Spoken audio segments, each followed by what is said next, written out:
എൻ്റെ പേര് ലീന എന്ന്. ഞാൻ പാലക്കാട് നിന്ന് വരുന്നു.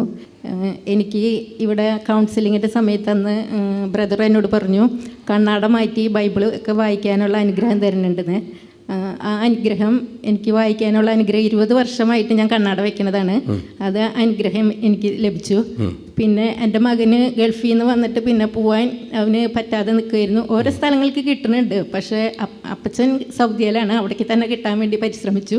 പക്ഷെ അത് കിട്ടാണ്ടായി. അച്ഛൻ ഇവിടുന്ന് പേര് വിളിച്ച് പറഞ്ഞു ആൽവിൻ ദശാംശം കൊടുക്കാന്ന് പറഞ്ഞ് പ്രാർത്ഥിക്കാൻ പറഞ്ഞു. ഞാനത് കൊണ്ടുവന്നിട്ടുണ്ട്. അപ്പൊ ജോലി അവിടെ കിട്ടി. നന്ദി പറഞ്ഞേ. കണ്ടോ, ദശാംശത്തിന്റെ സാക്ഷിയാണ് കേട്ടോ. പിന്നെ എനിക്ക് ഫെബ്രുവരിയിൽ ഞാനിവിടെ വന്നപ്പോൾ, 2ാമത്തെ ആഴ്ച വന്നപ്പോൾ അച്ഛൻ പറഞ്ഞു തീപ്പൊള്ളലേൽക്കാൻ സാധ്യതയുണ്ടെന്ന്. അത് മെയ് 5-ാം തീയതി എനിക്കാണ് ഉണ്ടായത്. പക്ഷെ ഞാൻ ഒത്തിരിയും ധരിച്ചിരുന്നു. അത്ഭുതകരമായി രക്ഷപ്പെട്ടു. അത് എത്ര നേരം നിന്ന് കത്തിന്ന് എനിക്ക് തന്നെ അറിയില്ല. ആ ഫോട്ടോ ആണ് ഇത്.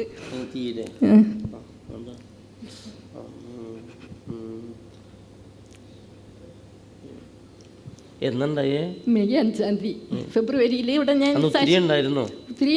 പക്ഷെ എനിക്ക് തീ പൊള്ളി കഴിഞ്ഞപ്പോൾ എന്താ ചെയ്യേണ്ടതെന്ന് അറിയില്ല. ഞാൻ അങ്ങനെ നോക്കി നിന്നു, പക്ഷെ കണ്ടു നിന്നൊരു മിണ്ടിയില്ല. അപ്പോൾ അതങ്ങനെ ഉണ്ടായിട്ട് ഞാൻ പിന്നെ പ്രാർത്ഥനയിൽ ഇങ്ങനെ കരഞ്ഞ് പ്രാർത്ഥിച്ചു. ഇങ്ങനെ ഇത്രയും പോയി. അപ്പം അച്ഛൻ പറഞ്ഞു എന്തിനാ കരയനെ, ഇവിടുന്ന് വിളിച്ച് പറഞ്ഞു. അപ്പോൾ ഡോക്ടേഴ്സ് പറഞ്ഞു കണ്ണ് പോകേണ്ടതായിരുന്നു എന്ന് പറഞ്ഞു, ഇത്രയും പറ്റിയിപ്പോൾ. അപ്പോൾ അച്ഛൻ ഇവിടുന്ന് വിളിച്ച് പറഞ്ഞു എന്തിനാ കരയനെ, കണ്ണ് ഡോക്ടേഴ്സ് പൂന്ന് പറഞ്ഞിട്ട് ആ കണ്ണ് തിരിച്ച് തന്നില്ലേ എന്ന് പറഞ്ഞ അച്ഛൻ ഇവിടുന്ന് റെക്കോർഡ് ജപമാലയിൽ വിളിച്ച് പറഞ്ഞു. അപ്പം എല്ലാവരും ചോദിക്കുക എവിടെ പൊള്ളി എന്നാണ് ചോദിക്കുന്നത്. ഈ വീഡിയോ നിങ്ങൾ കാണണം, അത്രയും വലിയ ഒരു ഫോട്ടോസ് കൊണ്ടുവന്നിട്ടുണ്ട്. അതുപോലെ ഈ ചേച്ചിയുടെ മുഖമൊക്കെ പൊള്ളി, ചെവി ഇവിടെയൊക്കെ പൊള്ളിയിരിക്കുക, മനസ്സിലായി, തീ കത്തിയിട്ടേ. എന്നിട്ടാണ് ഇപ്പോൾ കണ്ടു കഴിഞ്ഞാൽ അങ്ങനെ ഒരാളാണെന്ന് തോന്നുന്നു. മെയ് മാസത്തിൽ പൊള്ളിയെന്നാണ്. മെയ് മാസത്തിൽ പൊള്ളിയിട്ട് ആളെ കാണുമ്പോൾ ഇത്രയും പൊള്ളിയ ആളാന്ന് പറയുമോ. കഴുത്തിൽ വെന്തിങ്ങി ഉണ്ടായിരുന്നു, നിന്ന് കത്തായിരുന്നു മനസ്സിലാള്. 3 മാസമായിട്ട് ഇപ്പോൾ പള്ളിയിൽ പോയി തുടങ്ങി. അതിൽ മുന്നേ പോകാൻ പറ്റിയിട്ടുണ്ടായില്ലേത്. അപ്പം ഇത്ര ആയിട്ടുണ്ടായിരുന്നുള്ളൂ. ഇത്രയും പൊള്ളിയെങ്കിലും ഇത്ര നേരം ഇങ്ങനെ കത്തിയെങ്കിലും എൻ്റെ മുടിക്കോ ഒന്നും പറ്റിയില്ല. നല്ലൊരു കൈയടി കൊടുത്തേ. കണ്ടോ, ആളിന്ന് കത്താന്ന് മനസ്സിലായോ. ആള് ഇങ്ങനെ തീ വന്ന് തീന്ന് രക്ഷപ്പെടല്ല, ആള് കത്തി, ശരീരം മുഴുവൻ ഇങ്ങനെ കത്താ, മറ്റുള്ളവർക്ക് നിന്ന് അന്താളിച്ച് നിൽക്കുക. പക്ഷെ ഈ കത്തിലും കഴിഞ്ഞ് ഇവിടെയൊക്കെ പൊള്ളി, ചെവിയൊക്കെ പൊള്ളിന് കേട്ടോ. അത് ഈ വീഡിയോ കണ്ട ഡോക്ടർമാരെന്നോട് ചോദിച്ചു, അവർ ഇഞ്ചക്ഷൻ തരുമല്ലോ നമുക്ക് ആ പുകച്ചിലില്ലാണ്ടിരിക്കാൻ. പക്ഷേ അവർ ഇടയ്ക്കിടയ്ക്ക് വന്ന് ചോദിച്ചു ഇഞ്ചക്ഷൻ തന്നു കഴിഞ്ഞത് ആ ഒരു ഇത് കഴിഞ്ഞ് കഴിയുമ്പോൾ നമുക്ക് വീണ്ടും നീറ്റം വരും. പക്ഷെ ഇതെന്താണ് പൊള്ളിങ്ങിൽ ഇത്രയും പൊള്ളിയിട്ട് എനിക്കൊരു നീറ്റോ പുകച്ചിലോ ഒന്നും ഉണ്ടായിട്ടില്ല. അപ്പൊ ഇതൊരു മഹാത്ഭുതമായിട്ട് മുടി കത്തി പോയില്ല.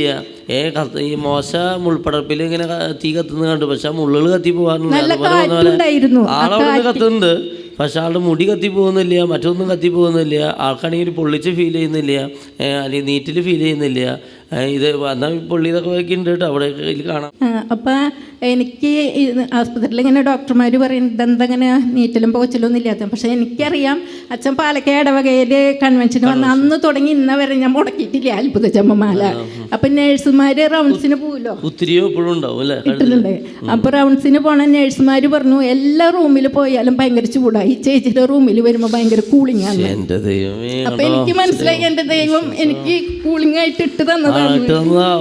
ശദ്രാക്ക് മെഷാക്ക് അബദ്നേഗോ 3 യുവാക്കന്മാർ തീച്ചുളയിലേ അവർ ദൈവത്തെ സ്തുതിച്ച സമയത്ത് ആ ഭാഗം മുഴുവൻ ഒരു കൂളിംഗ് ആയി, മനസ്സിലായോ.